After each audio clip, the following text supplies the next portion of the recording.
And we're live. Ladies and gentlemen, welcome to the show, Mr. Matt Christiansen. Thanks for having me.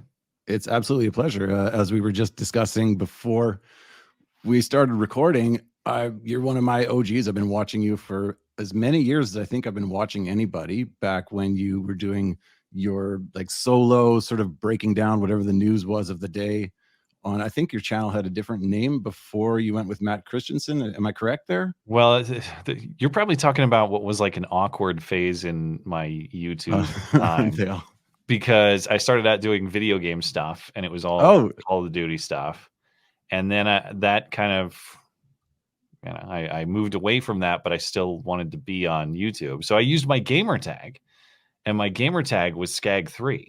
SKAGG3. Okay. So the channel was that, and I was still working like a job that I didn't want them to catch on, Right. So I went by a different name, and then once I decided to go all in, then I just went by my name. Yeah. But you're talking like 2015, 2016. Mm-hmm. So thanks for sticking around for as long as you have. It's, you make it easy, but I think it's a lot of, we're around the same age. I'm probably a little bit older than a few people in this sort of game, but I think a lot of people went through a very similar kind of evolution from that time, 2014, 2015. As I said on my last show, I was that sort of normie. I voted for Trudeau. I live in Canada. I was that guy. And thanks to creators like yourself and other people who, I think you've done a great job of, again, this is kind of one of the reasons I really wanted to have you on the show, because you're one of my favorites, but you're one of my favorites because you've had that very sort of straightforward, analytical, honest approach of like, I just want to know what's going on and tell the truth. And watching what if you are paying attention, what's really going on, and then how it's being projected in the media, and how those can be two completely different worlds. And then that sort of ends up shaping your perspective on stuff and leads you to places where you're like, okay, what am I? And I think, yeah, well, it sounds like maybe we're coming from a similar spot then, because of course my mind was changed really in the window that you're talking about when you were watching my channel under the different name. I was a good boy Democrat voter, and I thought the Democrats were the good guys, and that's not me necessarily saying the Republicans are the good guys. It's just that was the world I was in until about that time frame. And once you start seeing, like, for me, the big lie has that election connotation, but the big lie for me was the free speech stuff. And when I saw, specifically for me, when I saw leftist activists shut down a Trump event in Chicago by force, and that was celebrated, and I didn't like Trump at the time. I've never been like a irrational Trump hater, but when Trump first arrived on the scene, I thought, who's this like loony guy with his crazy ideas? There's no shortage of valid criticisms of the man. Yeah. At the time, I was watching Young Turks unironically, and they weren't. Okay, everything was a lie. Never there. Right? I thought we had common ground, but I was never. That was never. It was only for Jimmy Dore, if that's any.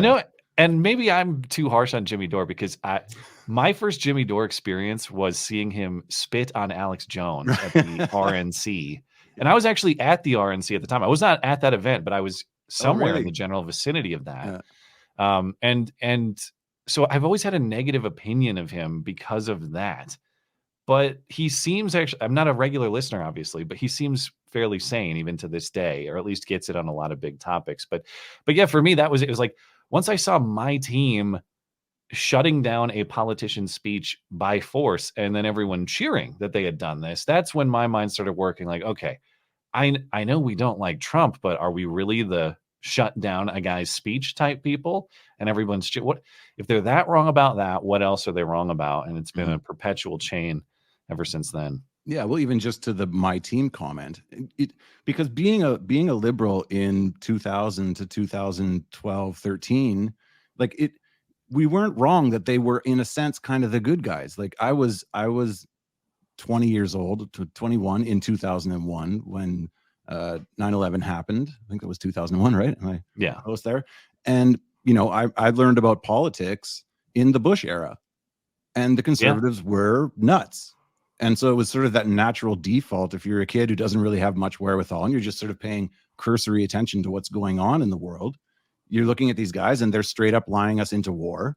Yeah. and then the answer to that was this great black Jesus. I forget, I think that's in Tripoli's term, but Yeah. you know, No, and totally. My views about how the Iraq War was conducted are fairly similar now to what they were when I was at the time 17, 18, 19 in there. mhm, So yeah, I definitely take your point on that, that me coming to the conclusion that the Democrats were the good guys was largely around that. mhm. And And it those wasn't irrational at the time. yeah, that particular issue is held for me since then. It's everything else that they've gone crazy on. And the people that seemed crazy at the time, I always give a shout out to Rick Santorum, because Rick Okay. Santorum was the guy warning, like, hey, if we start messing with all these social norms, we start pretending that men are women, and we start, pretending that marriage has no real definition and it's whatever you want to make it. Pretty soon, everyone's going to be marrying dogs, and it's going to be chaos in the streets. Yeah, And I next thing remember, you know, there's going to be men in the women's bathroom, and it's going to yes, be and I bedlam.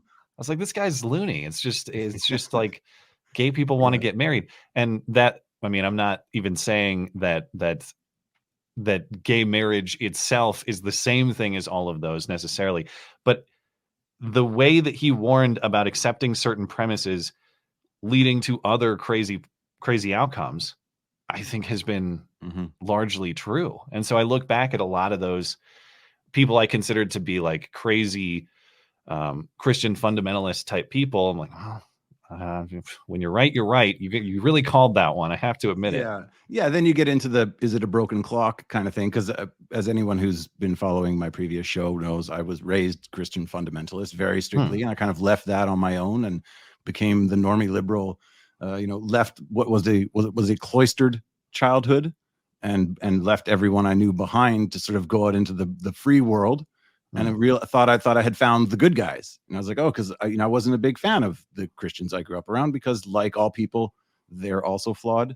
And I think maybe it's just a part of that natural rebellion of being a teenager, where you don't want to be around the people that you're around growing up. And and then sort of watching the way the world has turned in the time since then, you go, well, they were right about a lot. And I don't know if I could Yeah. specifically diagnose that it was because of their Christian conservatism that led them to that, but they seem to be, it seems to be that having at least some fundamental principles on which you build your worldview provides consistency, and that will be proven throughout time, even if the whatever the politics of the day shifts. And Yeah. so I think it's brought a lot of people like myself, and then a lot of people like I didn't know this, but when you agreed to come on the show, I went and sort of looked at, I did my due diligence to some Uh-oh, respect, and what'd you find? you have a Bible study. Yes. Yeah. Yeah. So Absolutely. that's something new. I've been doing it for the last 2 years or so, and we're actually on break right now, and we're coming back to resume season 2 Okay. of Bible study very soon. The reason I'm doing that, so I was baptized. I was baptized Catholic, and but I hadn't and haven't gone to church since I was a young kid. I'm talking like under 10 years old, Mhm. and religion and faith have always been just on the outside to me. Um, I've never been like an atheist or like hostile necessarily, but I've always kind of adopted I suppose the agnostic perspective of like this God concept is unknowable to us. So Mhm. I'm not going to expend energy trying to know the unknowable. Right. And that had been my perspective until, I don't know, maybe the last 5 years. And within that time, as everything has gone crazy in the way that you're describing, where there are no rules, up is down, left is right, anything goes, Mhm. I've become very clear that there is an objective order to the world. There is an objective morality to the world. Right and wrong are concepts that exist outside of us. And I think there are rules to the world that existed before we were here and will exist after we're here. Mhm. For me, the question is, who is the author of those rules? Where did those rules come from? And so I've been very curious to learn more, uh, or explore that question more. And there's a member in my audience he's very well studied in theological topics, and especially Christian faith of really all types. And so he offered to help me out with a Bible study that would be really what I was looking for, which is like, can we study the scripture with in a way that is fair to the competing interpretations of it, and just sort of discuss what it means on a week by week basis. So we did John's Gospel last year, and then right now we're halfway or so through Acts. And it's been great. It's an open study for anyone in my audience, and so we've got kind of a nice group that participates each week. We just do it for an hour a week, and it's been really helpful for me to understand the story, I suppose, that's so fundamental to our culture and to our moral framework. I don't know if it's changed my perspective on faith yet, but there's a reason I keep going back to it. And it's because I feel compelled to do so. It provides a certain value to my life. And so I've been very happy to do it. It's not quite church. It's like as close to church as I've got as an adult. Okay, yeah. But yeah, I've found it to be really valuable. And if anyone's interested in it, it's available in a podcast feed too. So people can participate in it live, or they can just listen to it, at their own leisure. But yeah, it's been a worthwhile project. Right. Yeah. And I found it just by looking up Matt Christiansen in Apple Podcasts, and it popped up. So if anyone wants to find that, I don't know, what's the name of that specific show? That one is just Matt Christiansen Bible Study. That's all that is. Yeah. It's pretty straightforward. And it's on my website too. Okay. And because you do a lot of stuff. You do the Sunday show with Blonde, which is the Matt and Blonde show. Yeah. Which was Beauty and the Beta. Yep. Yeah. So, and I've recently signed on to Tenet Media I started in November. So we used to do. What is Tenet? So Tenet is kind of it's a joint project. It's a project of Lauren Chen, if you know who Lauren Chen is. Oh, you're kidding. Why? What's okay? So, well, I had actually, this is probably 6-7 years ago, started a meetup group in Montreal from a spreadsheet on your show. I don't know if you still have it or not. It was just for fans of the show. Yeah. And Lauren Chen was a member of our meetup group, and I had possibly introduced her to your show back when it started. Lauren Chen met up at one of our shows meetups. Yeah, that I organized years ago in Montreal. I mean, she's been on our and she's filled in for Blonde a few times, but I didn't know that she had ever gone to like an audience meetup of our show. Yeah, again, not intentionally. I had met her at, I don't know if you're too familiar with Canadian politics, but there's a quasi-libertarian party up here called the People's Party. It's led by Maxime Bernier, and they're sort of the closest thing we have to like right-wing politics. Again, this is a topic I want to get into post this, but I had gone to a fundraiser and ended up sitting at a table with her, my friend Mike G, shout out, Bernier, and her brother, who was running as a candidate for the party, and I was a founding member, and so I'd met her there, and I just started this meetup group a couple weeks previous and said, hey, why don't you come hang out with friends of this guy named Matt Christiansen? And so she would show up until she left the country during COVID, and haven't well, that's great, because now she's gone on to, so she and her husband have started this media company, the Tenet, and so they brought on 6 people to help launch it, and so it's really just kind of it's a central hub for all of our content. So I'm on it, Taylor Hansen's on it, Lauren Southern, Benny Johnson, Dave Rubin. That's 6. Oh, right? wow. And I know there are 6. So okay. And so yes, so it does it have? Sorry, go ahead. It's just kind of a central hub for all of our content, and we all contribute there to varying degrees. For me, I'm doing I took my individual kind of short single topic videos that I had on my channel before, and I just brought them over there. And then for the Matt and Blonde show, we used to do a call-in show on Wednesday nights. It was the only thing I did that was like zero prep. I'm going to sit down and people call on Discord. Best. And yeah, there's a part of me that misses that, and I'm trying to figure out ways to bring pieces of that back. That's when you have a product like that, it can go great, and it can be really interesting off the cuff conversations, and it can go very weird. But that's the fun, That's the double-edged sword of zero prep. Yeah. So with this new project, they wanted me to, and I wanted to, host a stream over there. But it was very important to me to keep the Sunday show its own thing. And so the Sunday show stayed with me on my channel. And for Tenet, I started doing a new Wednesday night show, and that's just the Matt Christiansen Hour.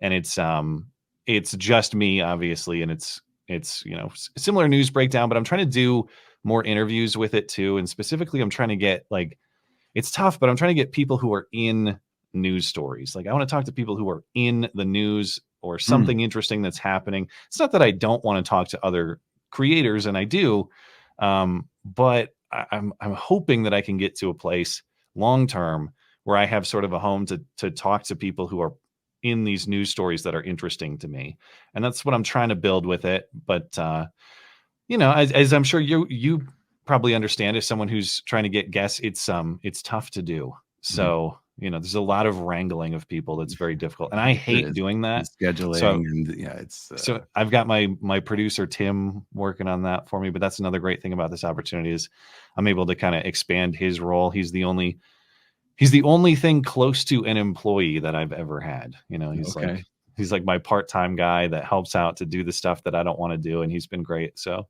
it's a cool opportunity for him too. Yeah, it's nice if you can have someone doing the booking, doing the, hey, here's a list, go bug them until they agree. Yeah.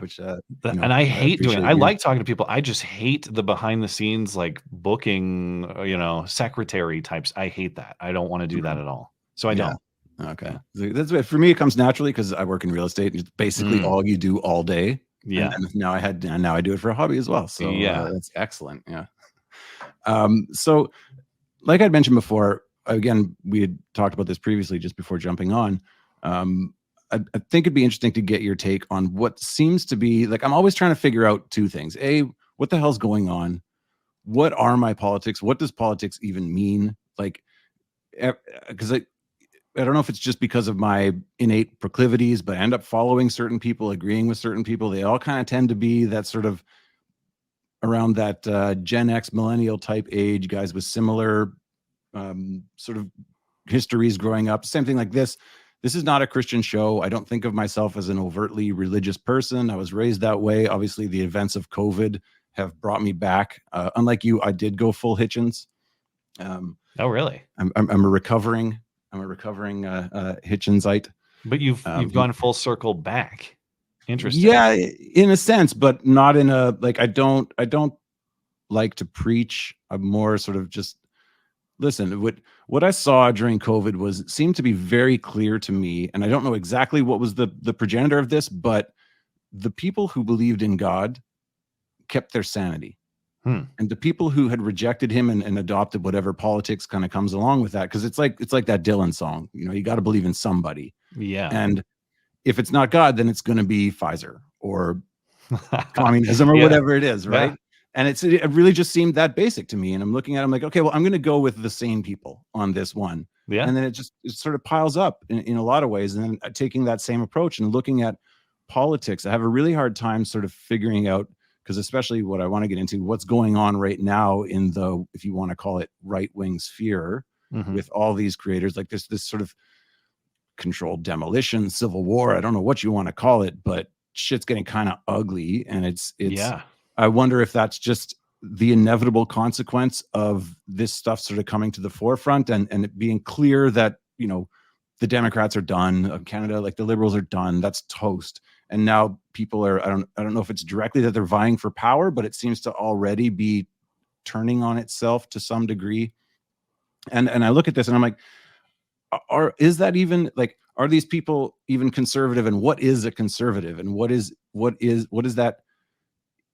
Is that even a politics? Because it seems to just be like Malice said, it's conservatism is liberalism driving the speed limit. But I think that's right to some degree, but it also seems like it's not even a politics per se. It's just liberals who have a boundary. And they're like, okay, well, I stop here. But then they don't really have a politics. And so I'm trying to figure out what is right-wing politics. And there's the Yarvin approach of go back to the French Revolution. It's monarchy. But I think it's even deeper than that, in that actual right-wing politics would be a politics that establishes the supremacy of God.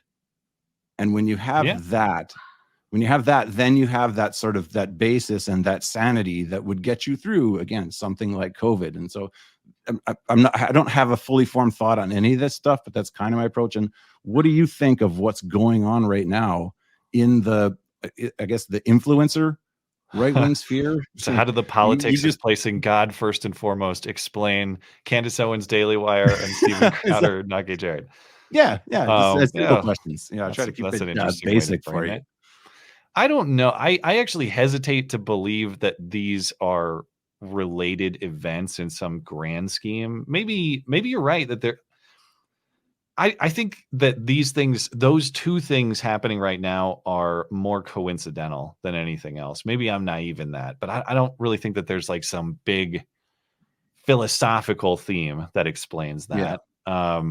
I think that it just so happens. I didn't mean to imply that there was necessarily direct linkage between all these things. It's just interesting to watch it all percolate simultaneously. Even with the Christian nationalism that Lindsay's calling an op, and to watch Sam Tripoli and James Lindsay fighting on Twitter, and like, what?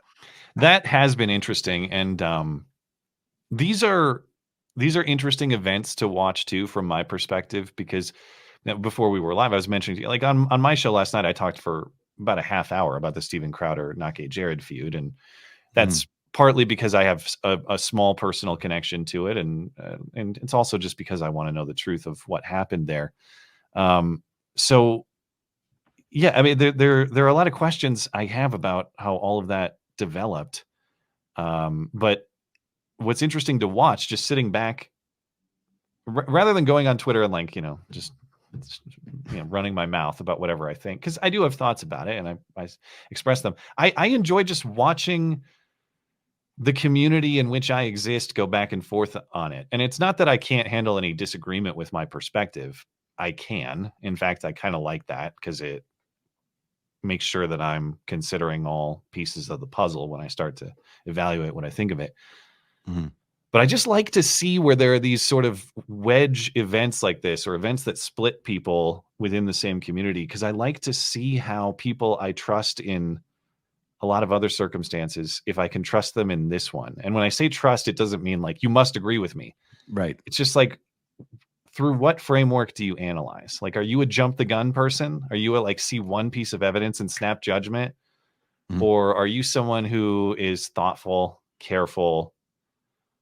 That's what I'm looking for. And even with the Crowder, not gay Jared stuff, I see people that I tend to agree with or tend not to agree with on this particular issue. But what I'm watching for is that carefulness, like that. Right. That's what I'm looking, and it's just fun to watch, because I'm kind of taking mental notes. I'm like, okay, I thought, this is very good, because I thought you were trustworthy, and you're being trustworthy. And for others, it's like, okay, now I know you're snap judgment guy. Now I know that you're. Yeah, it's just interesting. And to be clear, I'm not saying like, oh, all these people are bad guys who. I'm just saying that's the value I find in it. When you have these wedge issues where someone's going to disagree with you, or just someone's going to have a different take. Just how do they form it? It's interesting to watch. Well, and especially with the Crowder, not gay Jared thing. I mean, Owen Benjamin was right again. I was listening to your episode, and I didn't know that you had actually been, around Crowder and on his show, sort of around the same time Owen was, because again, he's one of my other OGs. I was watching his stuff when it was Why Didn't They Laugh? Like before he left Hollywood, even, I believe. Around when it was your show was my Monday morning, because I would watch it late, and then I'd watch Owen's live streams.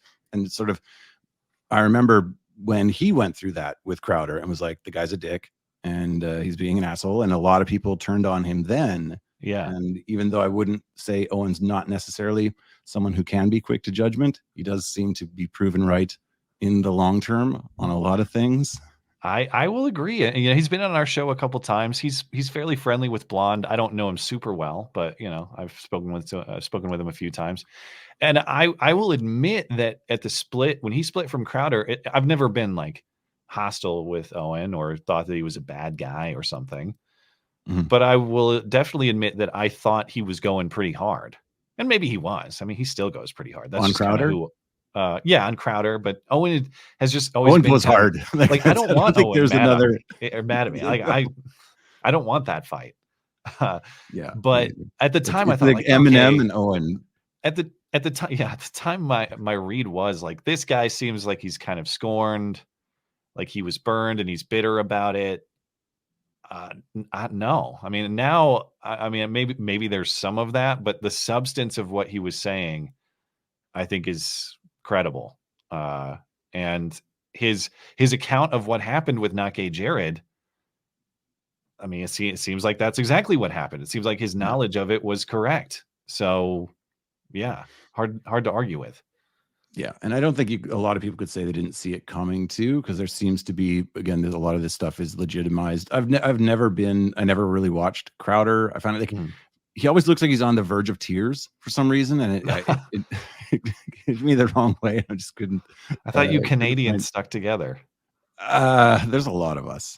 Like we're disproportionately represented in the conservative online media Maybe. Does he sphere. count? Is it just that his mom is Canadian, or is he actually No, he Canadian? I grew up in can't remember. Montreal. I Oh, think he so was he is here legit. until, Okay. yeah, Yeah. he's one of us, Yeah. whatever that's worth. But yeah, no, Yeah. I mean Montreal, just Lauren, Viva, Crowder, Yeah, that's right. me.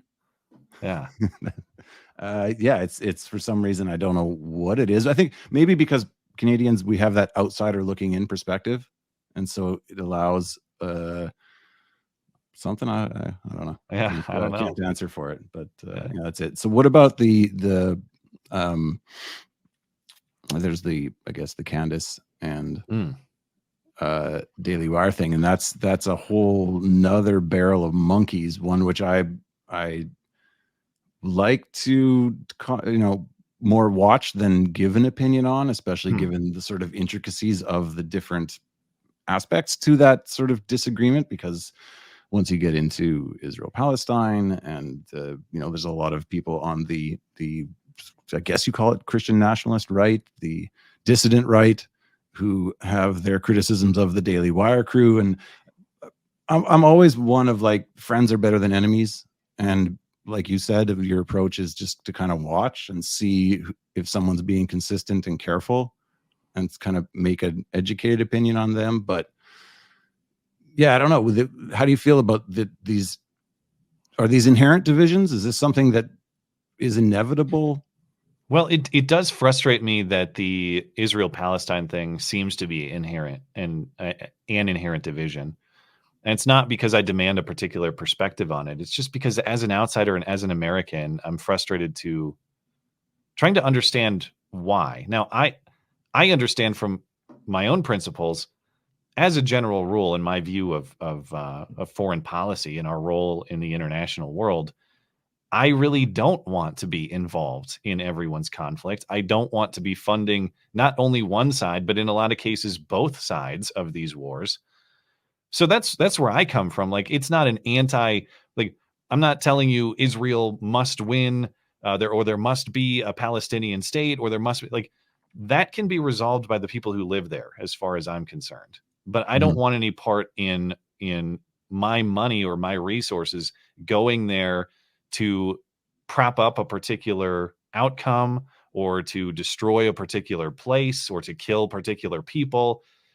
I know that a lot of people will criticize that perspective and say, well, it's naive to think that if you don't fight evil across the world, it won't come for you one day. I guess. I mean, but I look at the world in the same way I look at my home and my neighborhood. Like, yeah, I care that where I live is a good, clean, safe place. But my focus, first and foremost, is making sure that my immediate surroundings for my family are set. And if Mhm. there's crime out there 100 miles from here, I agree that's a problem. It's just who's best enabled to police it, and it's not me. It's the people who live there. Mhm. So that's kind of the way I view the world, and so that's where I come at. That's the perspective with which I view the Israel Palestine stuff.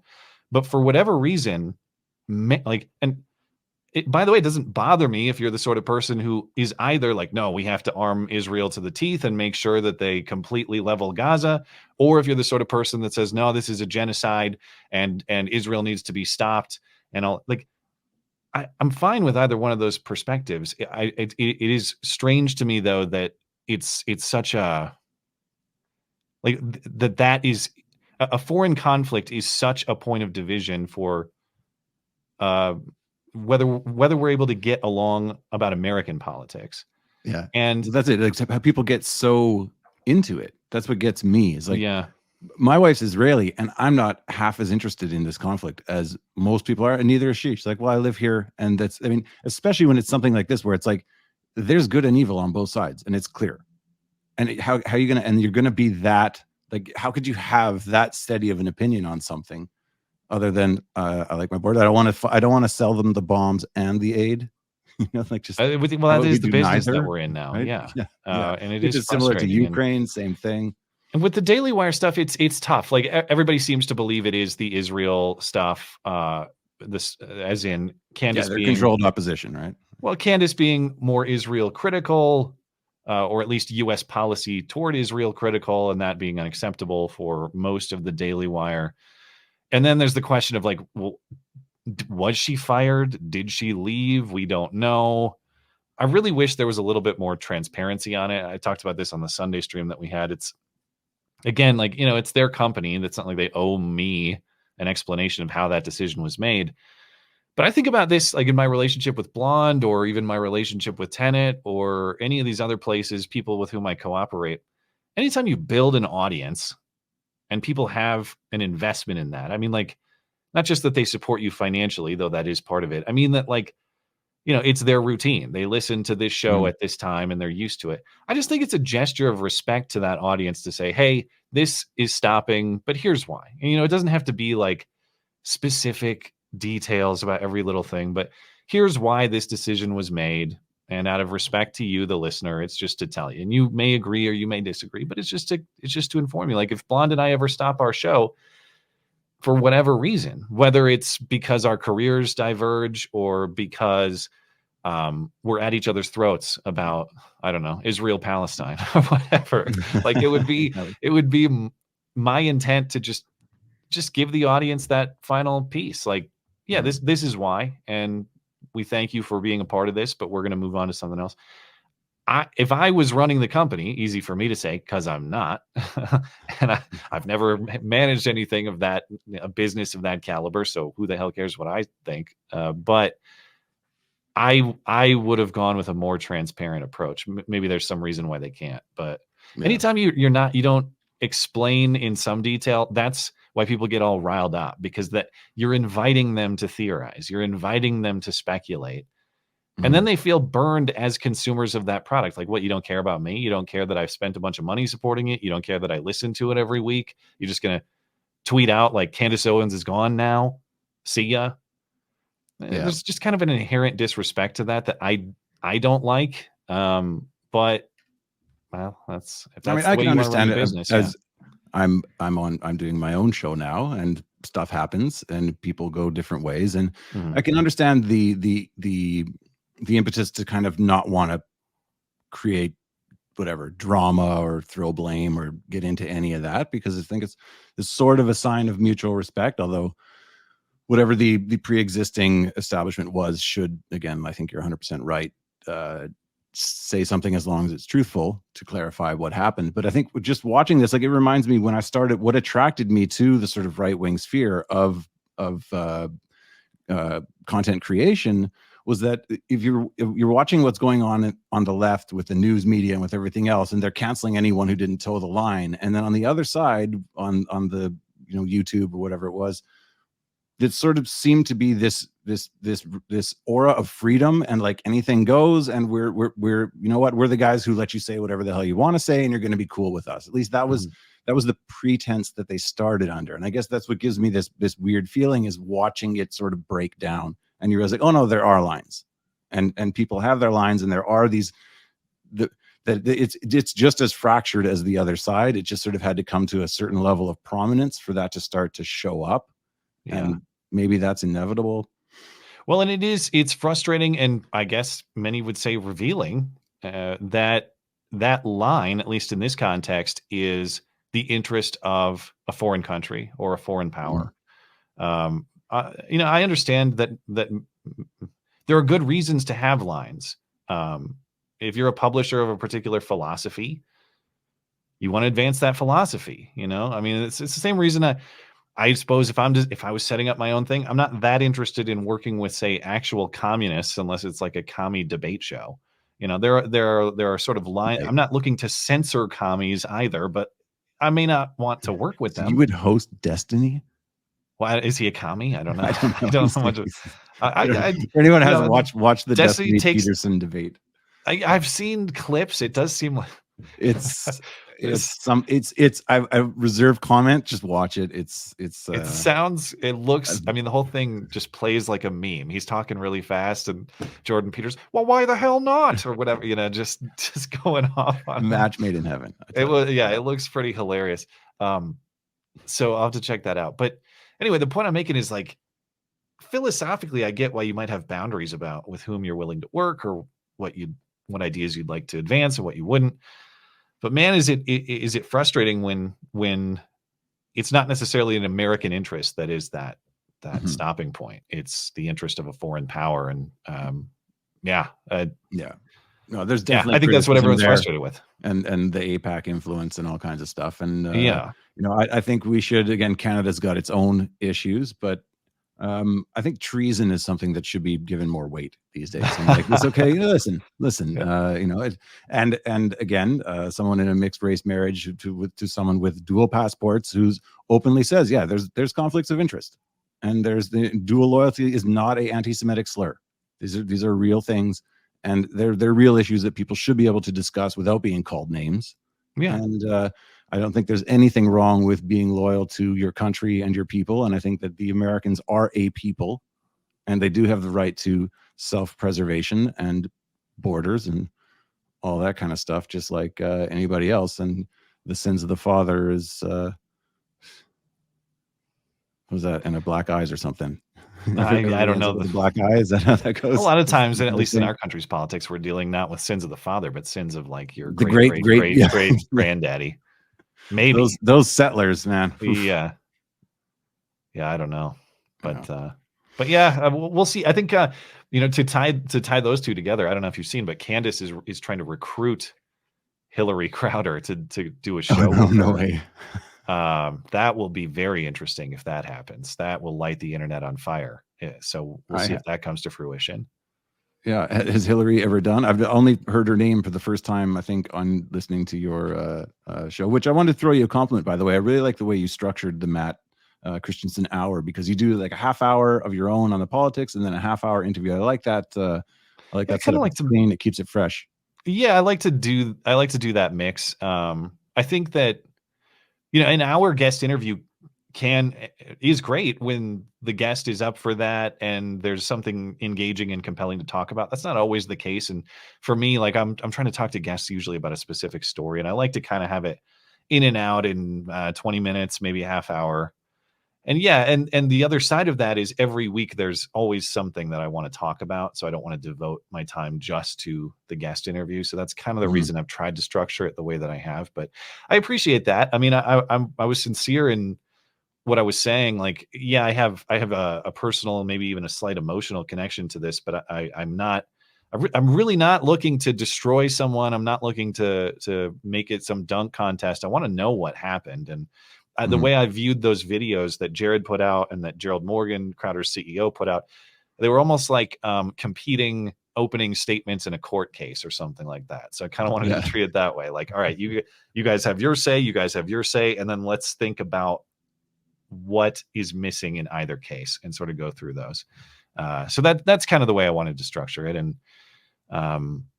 so I appreciate the compliment. Thank you. Yeah, no, I think you did a great job. You did give me a hard out, so I think we'll call it around now. But you have everyone watching, you have my encouragement to go check out Matt's specific episode on that. I don't remember the episode title or number, but it's your most recent one on the Matt Christiansen Hour podcast.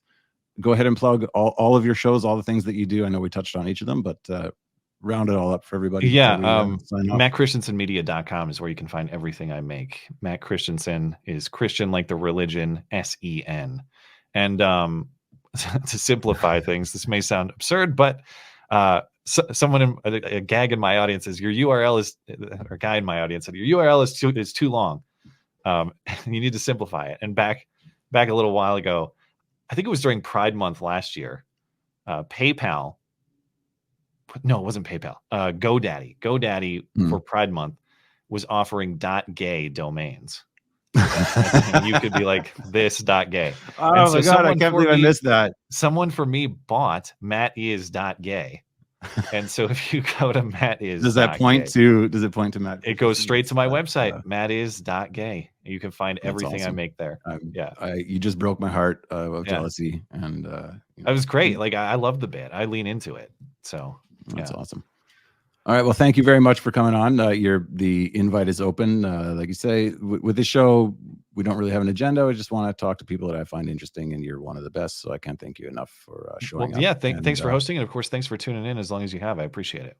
Awesome. So yeah, just let me know and I'll plug it in. And I appreciate the time and nice to meet you. And that's crazy to know the Lauren Chen connection too. That's really cool. Yeah, that's weirdly full circle. I want to touch on Montana too, because you live in Bozeman. Yeah.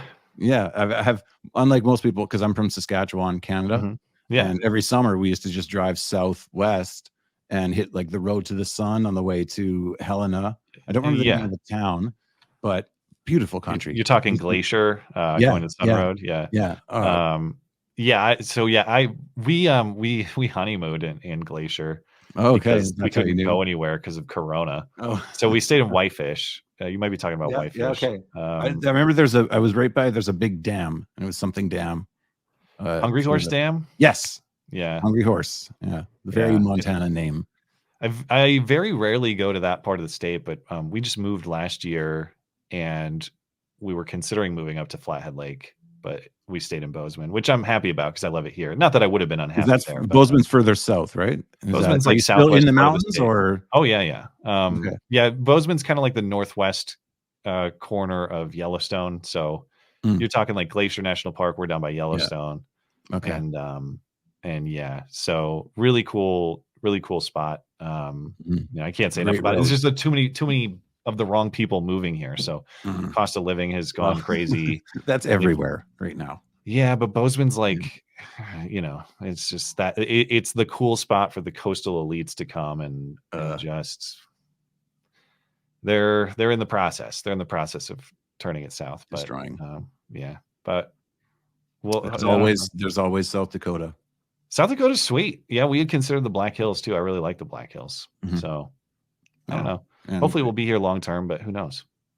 Yeah. Well, God bless. Hope, Lord willing. And if not, if everything goes south, Saskatchewan's a place. Well, I definitely want to go.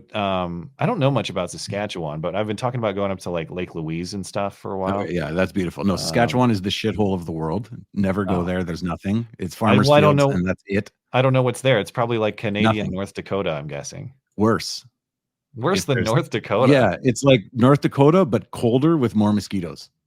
Okay, so and it's more wind, because we don't have as much. Saskatchewan's not mountainous at all. No, it's prairies, like flat land with two valleys. Yeah, and like literally, there's two towns, Regina and Saskatoon. They're about 3.5 hours apart. Regina will always be funny. That's my hometown. And if you're driving from Regina to Saskatoon, you're 45 minutes out because there's a right-hand turn. Yeah. Like that's Saskatchewan. A right-hand turn. So it's just a long straight road forever, just like North Dakota. Yeah. So it's but it's was communist for about 70 years. And because of that, now is hard right conservative, had no lockdowns, none of that, and almost makes me consider leaving Montreal. Dude, that counts for a lot. I mean, I always say, I would move to a lot of places for the prospect of like sanity, being left alone. I could never envision myself living in like the American South, and I mean that like as a matter of climate, not as a matter of politics. Okay, but like for the prospect of being left alone and not having this nonsense, I could go straight to Mississippi. Like I would do it. Mississippi, Louisiana. Like I'm in the heart of hell, which is Montreal, Quebec, which is the most insane place probably in the world. Like and they complain here that the problem is we're too conservative, and it's like we're straight up commie. We weren't allowed. We were in not just lockdown but curfew for about 6 to 18 months of different Yeah. varying degrees. You couldn't buy Yeah. cigarettes after 8 p.m. You got arrested if you had people in your home. Like fucking nuts. People ratting each other out and Oh, stuff, yeah, I'm sure. brutal. I got thrown out of every place. My wife refused to wear a mask, refused to do Good. anything. And Good. yeah, That's so, good. All right, man. Well, I anyways, appreciate it. It's nice I'll to let meet you you, go. and You too. perhaps we can do it again sometime. Anytime. Sure. Thank you. Can't thank you enough. Have a great Sure. night. Thanks. Cheers.